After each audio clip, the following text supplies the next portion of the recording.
Okay, you got your standing seam copper roof. They didn't make a collar for this furnace flue. It's supposed to be up at least to there. When I look here, there's caulking around it. And there's a couple of different ages of sealant around it. You should never have sealant on a metal roof. You're supposed to do all of your details with folded metal. There's no need ever for petrochemical sealants, or solder for that matter. As we come down the roof a little bit right here, in two zones we have two kind of weird things. I don't know why the ends of the panels are soldered. There's no need to solder the panel to the valley. Next stop, his valley's open a little bit. If it's lapped up to here, I don't know. But as you can see, you can get water up underneath it. When you have roof pitches, a steeper pitch going onto a lower, you're supposed to double lock your valleys to your panels so that water stays contained. But the way this is set up, water that comes from the steeper roof goes down across the valley and will shoot underneath, wetting any fasteners that are holding that clip down. So I gotta be honest with you, your leak could be anywhere. It could be along where this valley terminates, or where these panels terminate in the valley.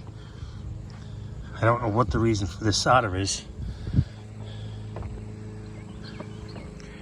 Could be the valley itself, where these two panels lap over each other. And this is a little bit of a reach, but it's still in line, because there's your wall right there, and this furnace flue.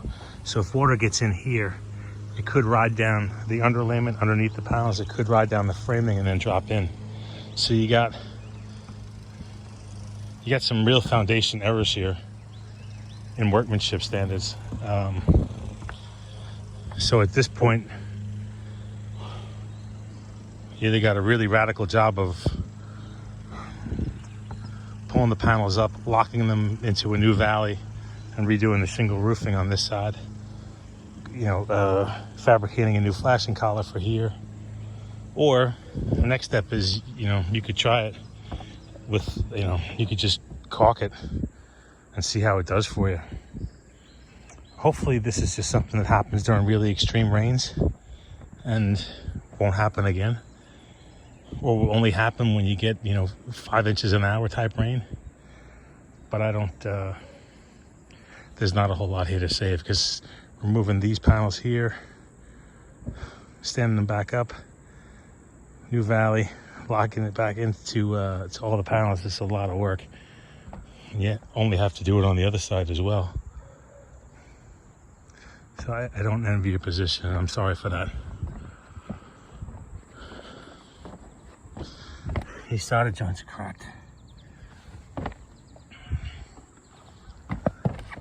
One's cracked, that one's cracked. The beauty of having standing seam copper is you can seam it all the way through a transition, from the roof right up, from the lower segments into the valleys. You can fold the metal over twice like a coffee can lid, and it'll never leak. In 100 years it'll never leak. But when guys don't know their craft, they wind up making up for it with blobs of solder, sealant, and crappy details. So for that I apologize. Okay, coming down.